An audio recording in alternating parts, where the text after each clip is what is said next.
Gas کا بے دریغ استعمال، اور بے دریغ استعمال کے ساتھ ساتھ میں یہ سمجھتا ہوں کہ جن جگہوں پہ مطلب گیس کا بنیادی جو ضرورت کے تحت استعمال ہے وہ کھانے پکانے کے طور پر ہے، لیکن بہت ساری جگہوں پہ ہم دیکھتے ہیں کہ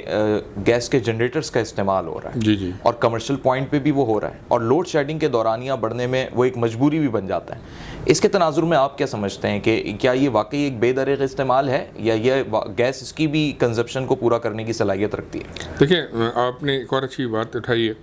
گیس کا بے دریغ استعمال کیوں ہے، پہلے یہ سمجھنا پڑے گا۔ شاید آپ کو یاد ہو، آپ کے بچپن میں یا اس سے پہلے آپ نے یہ سنا ہو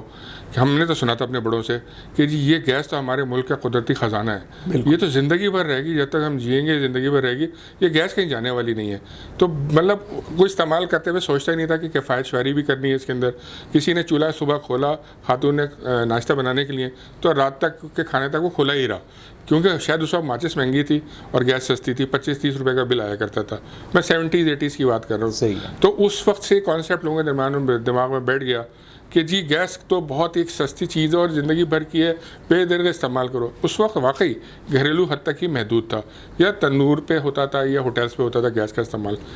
رفتہ رفتہ جیسے جیسے وقت گزرتا گیا، انڈسٹری کی نیڈز بڑھتی گئی، انڈسٹری میں گیس جانا شروع ہوئی، CNG سیکٹر پاکستان میں کریٹ ہونا شروع ہوا، جو کہ صرف پبلک سیکٹر تک محدود رہتا، پبلک ٹرانسپورٹ تک، انفارچونیٹلی وہ پرائیویٹ ٹرانسپورٹ پہ بھی آ گیا۔ تو وہ جو استعمال، اچھا آج وقت پاکستان شاید دنیا کے ٹاپ 3 کنٹریز میں ہیں جہاں CNG وہیکلس کے اندر SSG سے اپنے نیچرل گیس استعمال ہوتی ہے۔ تو یہ ایک ایسی چیز ہے جس کی وجہ سے ہماری ایک ڈیمانڈ، انارمس ڈیمانڈ کریٹ ہونا شروع ہوئی۔ اب جب ظاہری بات ہے یہ سب چیزیں ہوئی تو بے دریغ استعمال بھی شروع ہوا،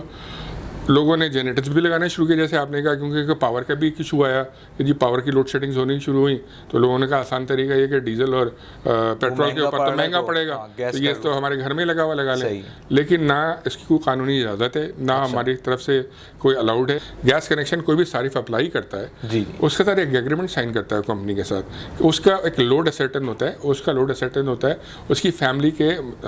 جو افراد ہوتے ہیں اس کے حساب سے، کہ اگر وہ ایک فیملی کنبہ ہے تو آپ نے کہا کہ جی آپ کو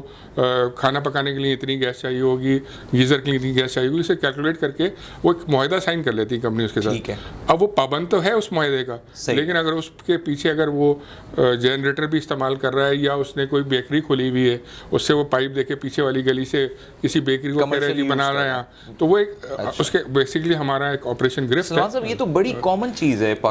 پاکستان میں بھی اور کراچی میں بالخصوص، کہ کمرشلی استعمال ہوتا ہے، گیس چوری ہوتی ہے، ریزیڈینشل بلز پہ جو ہے وہ باقاعدہ تندور کھول لیے جاتے ہیں، اورنگی ٹاؤن کے کئی ایسے واقعات ہم نے دیکھے ہیں۔ آپ لوگ کیسے کنٹرول کرتے ہیں، یا آپ لوگ کوئی سروے کرتے ہیں، اس کا کچھ ہے میکینزم آپ کے پاس؟ دیکھیں ہمارا شروع میں تو اس چیز کو ظاہر بات ہے اتنی سیریسلی شاید نہیں لیا گیا، یہ میں بات کروں 15 سال پہلے، لیکن جیسے جیسے گیس کی قلت ہوتی شروع ہو گئی، جیسے جیسے کمپنی کو لاسز ہونے شروع ہوئے، بیکاز یہ تو ایک طرح کی چوری ہے، اس لیے چوری ہے کہ آپ کا جو اپرووڈ لوڈ ہے اس سے اوپر اگر آپ جا رہے ہیں اور وہ ریکارڈ نہیں ہو رہا میٹر کے اندر، کیونکہ میٹر کی کیپیسٹی ایک ہے، اس کے اوپر وہ ریکارڈ نہیں ہو رہا، تو وہ کمپنی کو اس کی پیمنٹ بھی نہیں آ رہی۔ تو کمپنی نے اپنے تشکیل دی ٹیمیں، ہمارے پہلے کسٹمر ریلیشن ڈپارٹمنٹ نے تشکیل دی جو ڈومیسٹک لیول کی تھی، پھر اس کے اوپر جا کے کمپنی نے ایک gas theft and control operation department بنایا۔ اس کے اندر کمرشل انڈسٹریل جو غیر قانونی استعمال ہو رہا تھا اس کو چیک کرنے کے لیے ویجیلنس ٹیمیں بنائی گئیں، اور ظاہر مخبریاں بھی آتی ہیں، ہمارے پاس اپنی ویجیلنس بھی ہوتی ہے، کمپنی چھاپے بھی مارتی ہے جہاں سے اس کو اطلاعیں ملتی ہیں۔ تو اس کے تحت قانون نہیں تھا، آج سے کوئی 5 سال پہلے کوئی قانون نہیں تھا۔ اگر آپ کہیں جی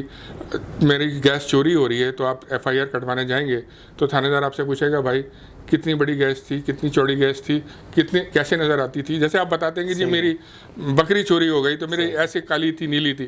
اب جب اس کا ہمارے پاس حیت ہی نہیں ہے، کوئی چیز ہی نہیں ہے، تو ہم اس کو ڈیفائن نہیں کر پاتے تھے۔ تو پارلیمنٹ میں یہ بل پاس ہوا، اینٹی گیس تھیفٹ کا ایکٹ بنا، اور اس کے بعد یہ قانون بن کے کورٹس بنائی گئی، اسپیشلی وہ کورٹس جو صرف گیس کی چوریاں کی سماعت، کنزیومر کورٹس نہیں، یہ گیس کنزیومر کورٹس ہیں، یہ 17-18 کورٹس ہیں جو اس پہ سندھ اور بلوچستان کے اندر اور دوسرے صوبوں میں بھی ہیں، لیکن چونکہ Sui southern gas company basically Sindh اور بلوچستان میں آپریٹ کرتی ہے، تو ہمارے یہ ڈومین فرینچائز پروونسز ہیں جن کے اندر، تو اب وہ جو ہمارا SSGCTO جیسے ہم کاؤنٹر گیس تھیفٹ آپریشنز کہتے ہیں، وہ ڈپارٹمنٹ بہت فعال طریقے سے گیس چوروں کے خلاف کارروائی بھی کرنا شروع کیا، اور اس سے ریکوری کر کے ان سے جرمانے بھی کیے گئے۔ اچھا اس قانون کے تحت 14 سال تک کی قید اور 1 کروڑ روپے تک کا جرمانہ بھی ہے. اچھا. تو اب آپ جب اور ڈفرینٹ سزاؤں کی ڈفرینٹ پینلٹیز ہیں, ہر لیول کی الگ الگ. سیریس کرائم اس کو تصور کیا جاتا ہے. جی, اور اس کے تحت اب باقاعدہ FIRs لاج ہونا شروع ہو گئیں, پروسیکیوشن شروع ہوئی کورٹس میں, کورٹس نے ججمنٹ پاس کر کے چوروں کو جیل بھی بھیجا, فائن بھی کیا. لوگ خود بھی آپ کو انفارم کر سکتے ہیں, کوئی ایسا نمبر ہے, جیسے میں ایک عام صارف ہوں, ایک عام شہری ہوں, میری نالج میں ایک واقعہ آیا کہ جی یہ غیر قانونی کام ہو رہا ہے گیس کا یہاں پہ, اور میں انفارم کر رہا ہوں, کوئی ایسا نمبر ہے آپ بتانا اگر؟ دیکھیں ہماری ایک ہیلپ لائن ہے جو 24/7 چلتی ہے, 1199 جسے کہتے ہیں. اس پہ ہر طرح کی کال ریسیو ہوتی ہیں. یعنی کہ اگر آپ کے گھر میں کوئی گیس کی پریشر کی ایشو آ رہی ہے, آپ کو تکلیف ہو رہی ہے کہ جی میرا یا گیس کسی وجہ سے نہیں آ رہی, تو آپ وہاں کمپلین کرتے ہیں, تو وہ کمپلین نمبر بھی ہے, وہ ایک ہمارا کانٹیکٹ سینٹر نمبر بھی ہے. اس پہ آپ ہر طرح کی بیکاز وہ 24/7 چل رہا ہوتا ہے, تو اس میں آپ ہر طرح کی انفارمیشن دے سکتے ہیں. اور ہاں, جو اس طرح کی ہم پروموٹ بھی کرتے ہیں اور کہتے بھی ہیں کہ جو ہمیں اس طرح کی چیزیں بتائیں گے کہ نشاندہی کریں گے کہ غیر قانونی طور پہ کہاں استعمال ہو رہا ہے, تو ان کا نام صیغہ اعراض میں رکھا جائے گا, اور کمپنی ان کو اپریشیٹ کرتی ہے. بیسکلی اس میں کوئی سسٹم ایسا نہیں ہے کہ آپ ریوارڈ کر سکیں, بیکاز ریوارڈ کرنے کے لیے اس کو سامنے لانا پڑتا ہے. ایک رسپانسبلٹی ہے وہ ادا ہو جائے گی